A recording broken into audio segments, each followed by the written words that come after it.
शिव शक्ति नमः। आप सभी शिव भक्तों का बहुत बहुत स्वागत, बहुत बहुत अभिनंदन। भगवान शिव आप पर सदैव कृपा करें। आइए शुरू करते हैं शिव पुराण की उमा संहिता को और जानने का प्रयास करते हैं कि इस कथा के माध्यम से ऋषि मुनि हमें क्या संदेश देना चाहते हैं। आज का टॉपिक है मृत्यु काल निकट आने के कौन कौन से लक्षण हैं, इसका वर्णन। बड़ा अद्भुत टॉपिक है, क्योंकि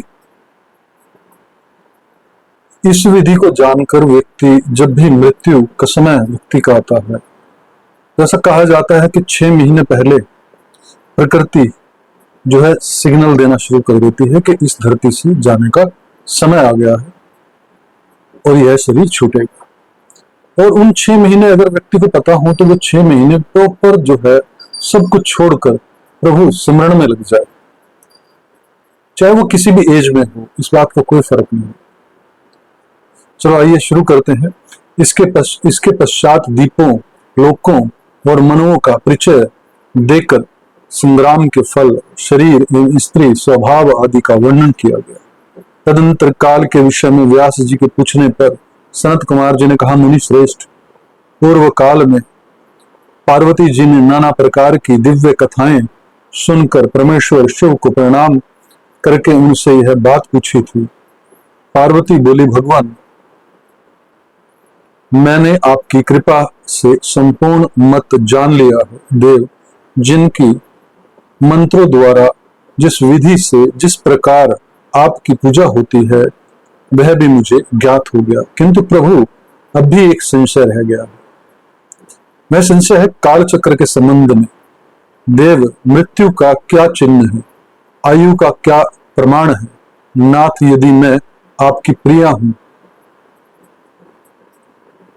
तो मुझे ये सब बताइए।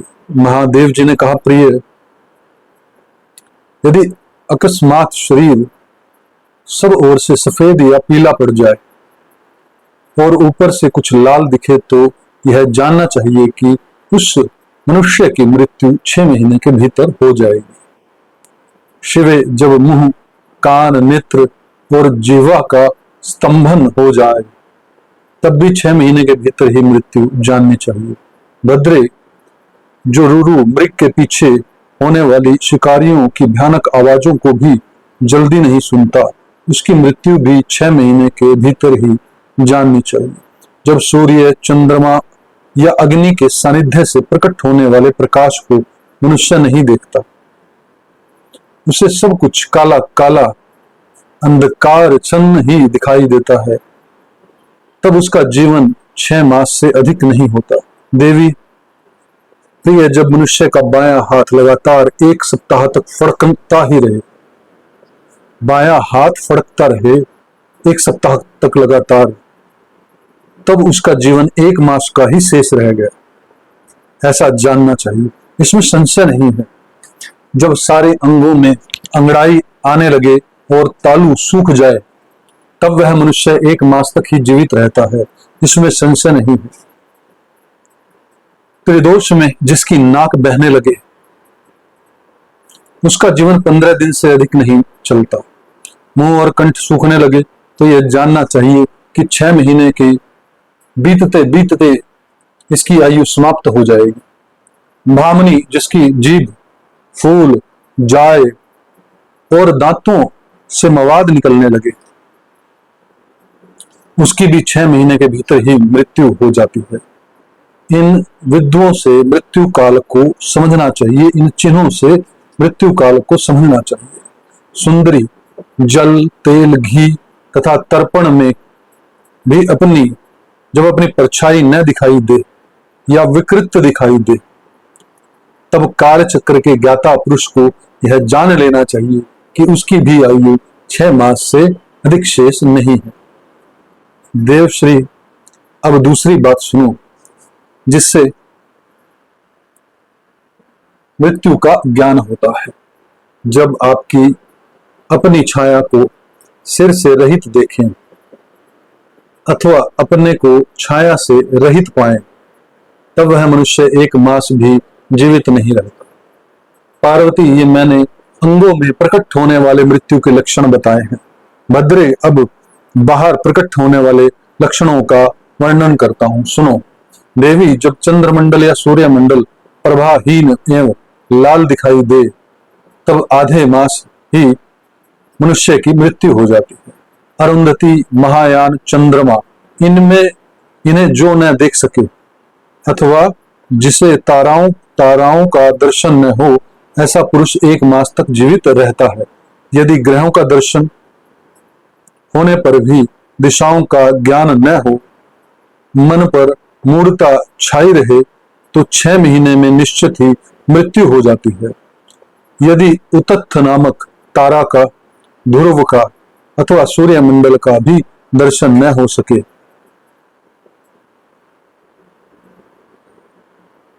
रात में इंद्रधनुष और मध्या में उल्कापात होता दिखाई दे तथा गिद्ध और कौवे घेरे रहें, तो उस मनुष्य की आयु 6 महीने से अधिक की नहीं है। यदि आकाश में सप्तऋषि तथा स्वर्ग मार्ग छाया पथ न दिखाई दे, तो कालज्ञ पुरुषों को उस पुरुष की आयु 6 मास ही से समझनी चाहिए। जो अकस्मात सूर्य और चंद्रमा को राहु से ग्रस्त देखता है और संपूर्ण दिशाएं जिसे घूमती दिखाई देती है, वह अवश्य ही 6 महीने में मर जाता है। यदि अकस्मात नीली मक्खियां आकर पुरुष को घेर लें, तो वास्तव में उसकी आयु 1 मास ही शेष जाननी चाहिए। यदि गिद्ध, कौवा अथवा कबूतर सिर पर चढ़ आए, तो वह पुरुष शीघ्र ही 1 मास के भीतर ही मर जाता है, इसमें संशय नहीं है।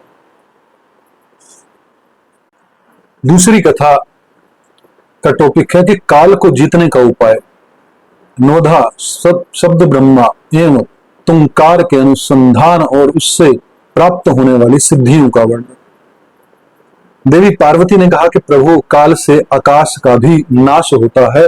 वह भयंकर काल बड़ा विकराल है, वह स्वर्ग का भी एकमात्र स्वामी है। आपने उसे दग्ध कर दिया है, परंतु अनेक प्रकार के स्तोत्रों द्वारा जब उसने आपकी स्तुति की, तब आप फिर संतुष्ट हो गए और वह काल पुनः अपनी प्रकृति को प्राप्त हुआ, पूर्णतः स्वस्थ हो गया।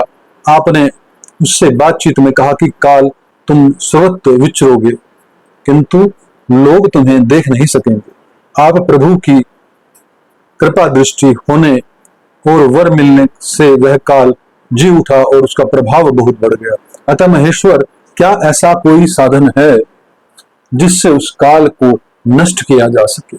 यदि हो तो मुझे बताइए, क्योंकि आप योगियों में शिरोमणि और स्वतंत्र प्रभु हैं। आप परोपकार के लिए ही शरीर धारण करते हैं। शिव बोले, देवी, श्रेष्ठ देवता, दैत्य, यक्ष, राक्षस, नाग और मनुष्य, किसी के द्वारा भी काल का नाश नहीं किया जा सकता, परंतु जो ध्यान प्रायण योगी है, वे शरीरधारी होने पर भी सुखपूर्वक काल को नष्ट कर देते हैं।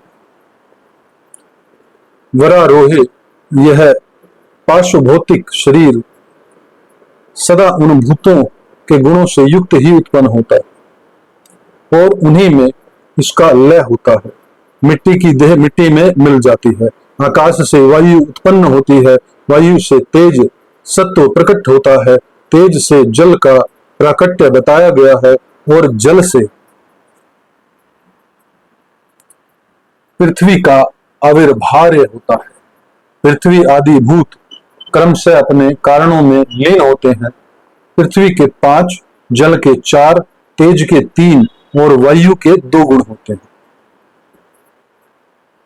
आकाश का एकमात्र शब्द ही गुण है।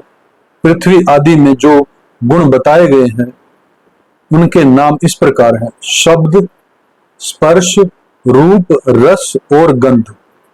जब भूत अपने गुण को त्याग देता है, तब नष्ट हो जाता है, और जब गुण को ग्रहण करता है, तब उसका प्रादुर्भाव हुआ बताया जाता है।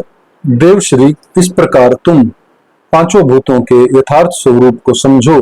देवी, इस कारण काल को जीतने की इच्छा वाले योगी को चाहिए कि वह प्रतिदिन प्रयत्न पूर्वक अपने अपने काल में उसके अंशभूत गुणों का चिंतन करे। योगवेता पुरुष को चाहिए कि सुखद आसन पर बैठकर विशुद्ध श्वास प्राणायाम द्वारा योगाभ्यास करे। रात में जब लोग सो जाएं, उस समय दीपक बुझाकर अंधकार में योग धारण करे। तर्जनी उंगली से दोनों कानों को बंद करके 2 घड़ी तक दबाएं। उस अवस्था में अग्नि प्रेरित शब्द सुनाई देता है। इससे संध्या के बाद का खाया हुआ अन्न क्षण भर में पच जाता है और संपूर्ण रोगों तथा ज्वर आदि बहुत से उपद्रवों का शीघ्र नाश कर देता है। जो साधक प्रतिदिन इसी प्रकार 2 घड़ी तक शब्द ब्रह्मा का साक्षात्कार करता है, वह मृत्यु और काम को जीतकर इस जगत में स्वच्छंद विचरता है और स्वज्ञ एवं समदर्शी होकर संपूर्ण सिद्धियों को प्राप्त कर लेता है। जैसे आकाश में वर्षा से युक्त बादल गरजता है, उसी प्रकार उस शब्द को सुनकर योगी तत्काल संसार बंधन से मुक्त हो जाता है। तदंतर योगियों द्वारा प्रतिदिन चिंतन किया जाता है हुआ वह शब्द कर्म से सूक्ष्मतर हो जाता है। देवी, इस प्रकार मैंने जैसे तुम्हें शब्द ब्रह्मा के चिंतन का क्रम बताया, जैसे धान चाहने वाला पुरुष पुआल को छोड़ देता है, उसी तरह मोक्ष की इच्छा वाला योगी सारे बंधनों को त्याग देता है। इस शब्द ब्रह्मा को पाकर भी जो दूसरी वस्तु की अभिलाषा करते हैं, वे मुक्के से आकाश को मारते हैं और भूख प्यास की कामना करते हैं। यह शब्द ब्रह्मा ही सुखद मोक्ष का कारण है। बाहर भीतर के भेद से रहित, अविनाशी और समस्त उपाधियों से रहित पर ब्रह्मा है। इसे जानकर मनुष्य मुक्त हो जाते हैं। जो लोग काल पाश से मोहित हो शब्द ब्रह्मा को नहीं जानते, वे पापी और कुबुद्धि मनुष्य मौत के फंदे में फंसे रहते हैं। मनुष्य तभी तक संसार में जन्म लेते हैं जब तक शब्द के आश्रयभूत परम तत्व पर ब्रह्मा परमात्मा की प्राप्ति नहीं होती।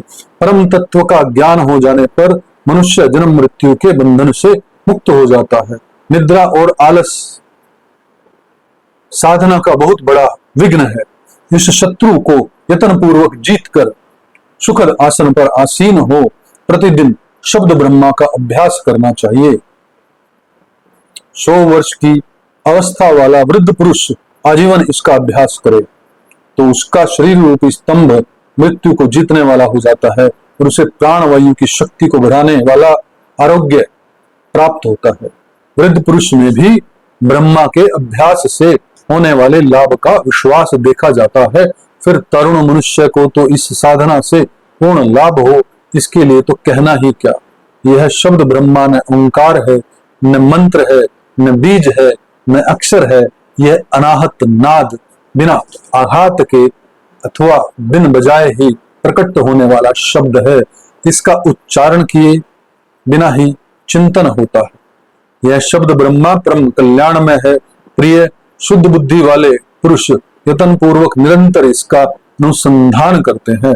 अतः 9 प्रकार के शब्द बताए गए हैं जिन्हें प्राणविता पुरुषों ने लक्षित किया है। मैं उन्हें प्रयत्न करके बता रहा हूं। उन शब्दों को नाद सिद्धि भी कहते हैं। वे शब्द क्रम से इस प्रकार हैं: घोष, कांस्य, झांझ आदि, श्रृंग, सिंगा आदि, घंटा, वीणा आदि, बांसुरी, दुंदुभी, शंख और नौवा मेघ गर्जन। इन 9 प्रकार के शब्दों को त्याग कर तुंकार का अभ्यास करें। इस प्रकार सदा ही ध्यान करने वाला योगी पुण्य और पापों से लिप्त नहीं होता। देवी, योगाभ्यास के द्वारा सुनने का प्रयत्न करने पर भी जब योगी उन शब्दों को नहीं सुनता और अभ्यास करते करते मरणासन्न हो जाता है, तब भी वह दिन रात उस अभ्यास में ही लगा रहे। ऐसा करने से 7 दिनों में वह शब्द प्रकट होता है जो मृत्यु को जीतने वाला है। देवी, वह शब्द 9 प्रकार का है, उसका मैं यथार्थ रूप से वर्णन करता हूं। पहले तो घोषात्मक नाद प्रकट होता है जो आत्म शुद्धि का उत्कृष्ट साधन है। वह उत्तम नाद सब रोगों को हर लेने वाला तथा मन को वशीभूत कर के अपनी ओर खींचने वाला है। दूसरा कास्यनाद जो प्राणियों की गति को स्तंभित कर देता है, वह विश्वभूत और ग्रह आदि सबको बांधता है, इसमें संशय नहीं है। तीसरा शंखनाद है जो अभिचार से संबंध रखने वाला है, उसका शत्रु के उद्घाटन और मारण में नियोग एवं प्रयोग करे। चौथा घंटा नाद है जिसका साक्षात परमेश्वर शिव उच्चारण करते हैं, वह नाद संपूर्ण देवताओं को आकृष्ट कर लेता है।